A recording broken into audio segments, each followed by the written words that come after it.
Hi everyone, it's a huge honor for all of us here, especially for me, to have one of the greatest tennis players in history, former number one, Andre Agassi. Andre, welcome. Hi, thank you. First, tell me a bit about your impressions here. How do you enjoy Croatia and Umag?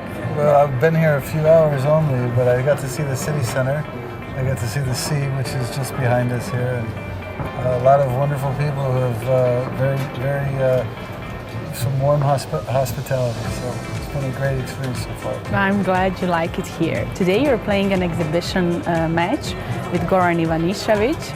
Obviously, you know, it's going to be kind of, Goran said, a revenge for 1992 and the Wimbledon final. You know, after that 1992, Goran had to wait for 9 years to get his trophy, his dream. Yeah.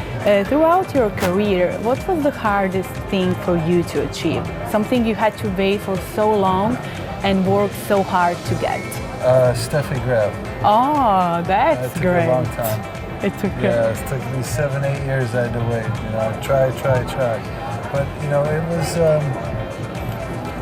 My journey in tennis was not easy. You know, I know. I lost my first 3 times and beat Guan, but then I didn't win again another 2 years, and then I won the next year, but then I went to 140 in the world and had to wait many more years to come back again to finally.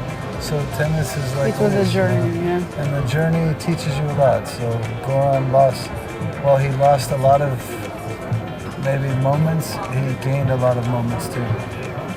I admire your courage. I read your book Open. It's unbelievable. And inside I read that winning that Wimbledon trophy shut up a lot of critics, but what people didn't know that you were your own worst critic. So why were you so hard on yourself? Why? Because I think a lot of early childhood memories that were seared into me from my father. And, you know, I didn't need my father anymore to criticize or to push. I could do it myself, you know. I just always thought winning means it's over. Meaning, it's no more. It won't feel bad anymore, you know. But the truth is, you have to prove it again and again. So I came to tennis with a certain perspective that made it difficult for a long time. But as an athlete, were you more inspired by criticism or by admiration? No, for me, fear was my biggest motivator. If I was fear of losing, fear of failing, respect for my opponent, fear that they're better than me, you know. That's what kept me sharp. Looking back at your amazing career now, what do you think what was the best thing that fame brought you and taught you, and what was the worst thing? I think it's the journey that taught me so much. At number 1 in the world, you can be very disconnected with your life. And at the bottom, you can be very passionate and connected to your life. And that at both the top and the bottom, it's the same if you choose to engage with your life a certain way. So this was what it taught me. The hard way it taught me, beautiful lesson I learned at the bottom.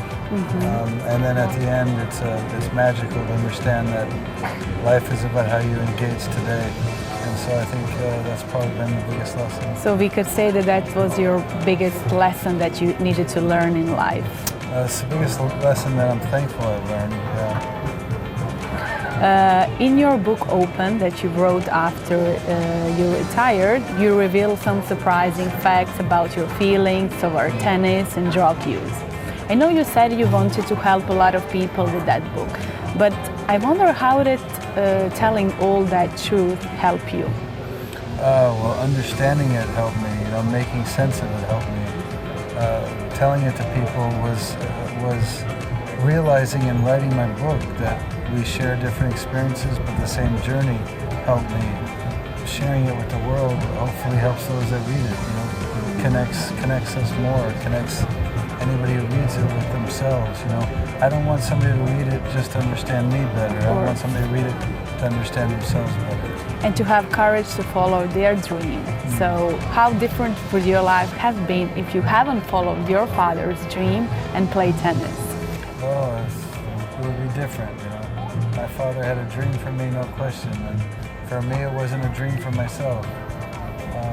But through his dream, I learned a lot about myself and eventually made it my own. So hopefully it'd be really different, but not too different. What advice would you give to your younger self now, looking back, if any? I needed different advice at different stages. So at 16 or 17 years old or 18 years old, I would have told myself to cut my hair off. But at 25, I would have said, it's not about the winning and the losing. It's about your reason for playing, and go find your reason before you damage yourself, before you unnecessarily hurt yourself. So different ages, you tell yourself different things.